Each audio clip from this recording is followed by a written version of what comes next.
Hamas के मन में है कोई फांस या इजराइल हमास को लेकर कोई खुफिया जानकारी है?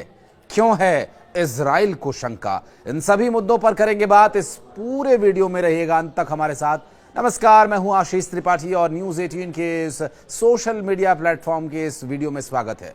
इजराइल के साथ युद्ध विराम समझौते के तहत हमास ने शनिवार 25 जनवरी को बंधक बनाई गई 4 इजरायली महिला सैनिकों को रिहा कर दिया। लेकिन रिहा किए जाने से पहले हमास के आतंकियों ने इजरायली महिला सैनिकों को एक गिफ्ट पैकेट भी दिया। हमास के प्रोपेगेंडा वीडियो में इजराइल की महिला सैनिकों को गिफ्ट को दिखाने के लिए मजबूर किया गया और इस गिफ्ट में एक फ्रेम युक्त प्रमाण पत्र, चाबी का गुच्छा शामिल था, जो गाजा में उनके 15 महीने के बुरे सपने की याद उन्हें दिलाता रहे, इस उद्देश्य से दिया गया।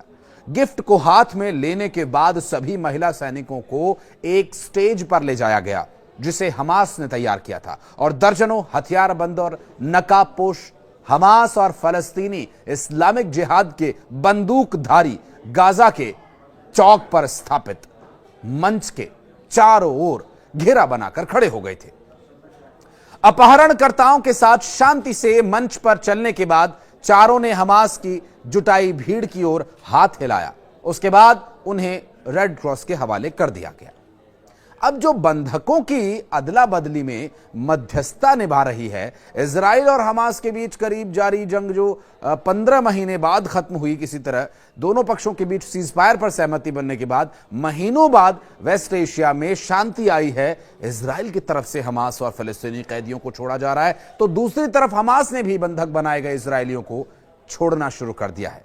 अब इन सब के बीच अमेरिकी खुफिया रिपोर्ट में एक चौंकाने वाली बात सामने आई है, जिससे इजराइल और हमास के बीच महज कुछ ही दिन पहले शांति बहाल करने पर बनी सहमति पर शंका के बादल मंडराने लगे हैं। अमेरिकी इंटेलिजेंस रिपोर्ट में पता यह चला कि इजराइल के साथ युद्ध शुरू होने के बाद से हमास ने 10 से 15 हजार लड़ाकों के संगठन में उन्हें भर्ती किया है। अब यह भी बता दें कि इजराइल हमास युद्ध के चलते गाजा में व्यापक तबाही जो मची, 46,000 से ज्यादा लोगों की मौत के बाद सीज फायर पर सहमति बनी। अमेरिकी कांग्रेस के सूत्रों के अनुसार हमास ने इजराइल के साथ युद्ध शुरू होने के बाद से 10,000 से 15,000 लड़ाकों की भर्ती की है। दरअसल इंटेलिजेंस डिपार्टमेंट की रिपोर्ट के अनुसार ईरान समर्थित लड़ाके इजराइल के लिए लगातार खतरा बन रहे हैं और आगे बन भी सकते हैं। सूत्रों ने आगे यह भी बताया कि खुफिया जानकारी से संकेत यह मिलता है कि उस अवधि के दौरान इतनी ही संख्या में हमास के लड़ाके भी मारे गए हैं। हमास और इजराइल ने 15 महीने के संघर्ष के बाद रविवार को युद्ध विराम शुरू किया। इजराइल हमास युद्ध के चलते पूरा वेस्ट एशिया तनाव की गिरफ्त में आ गया। फलस्तीन और गाजा पट्टी में गंभीर मानवीय संकट खड़ा हो गया। दरअसल बाइडेन सरकार के कार्यकाल के अंतिम सप्ताहों में हमास को लेकर खुफिया जानकारी पर अपडेट यह किया गया था कि इसमें बताया गया था कि तमाम तरह की दिक्कतों और मुश्किलों के बावजूद हमास हजारों की तादाद में नए लड़ाकों को संगठन में भर्ती करने में कामयाब रहा। इंटेलिजेंस रिपोर्ट में यह भी बताया गया कि इसमें से अधिकांश अविवाहित अनट्रेंड लोग हैं। दिलचस्प बात यह कि इससे पहले बाइडेन सरकार में विदेश मंत्री एंटनी ब्लिंकन हमास की मंशा को लेकर पहले ही ठोस संकेत दे चुके हैं। उन्होंने हमास द्वारा बड़ी तादाद में लड़ाकों की भर्ती करने की आशंका जाहिर की थी। ब्लिंकन ने यह भी कहा और बताया था कि हमास ने जिन लड़ाकों को खोया तकरीबन उतने ही को रिक्रूट कर भी लिया गया है और एंटनी ने हमास के मारे गए लड़ाकों की संख्या के बारे में कोई बात नहीं कही थी।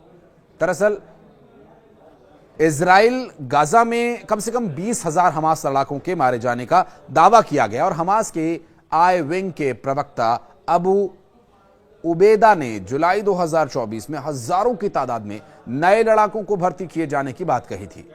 अब अमेरिकी इंटेलिजेंस डिपार्टमेंट की रिपोर्ट से भी इसकी पुष्टि हुई है। आपको बता दें कि सीज फायर के बाद हमास गाजा में पूरी तरह से एक्टिव हो गया है। हमास ने शांति समझौते पर सहमति बनने के तुरंत बाद ही पहले ही की तरह सुरक्षा व्यवस्था को बहाल कर दिया है। साथ ही आपको यह भी बता दें कि इजरायली हमले में गाजा पूरी तरह से मलबे के ढेर में तब्दील हो चुका है, लेकिन संघर्ष विराम है तो उम्मीद है, और ये उम्मीद कितने दिनों तक कायम रहती है इस पर भी आशंका है और संकट के बादल मंडरा रहे हैं। लेकिन हम उम्मीद का दामन न छोड़ें और ये मानकर चले कि ये संघर्ष विराम ही रहेगा।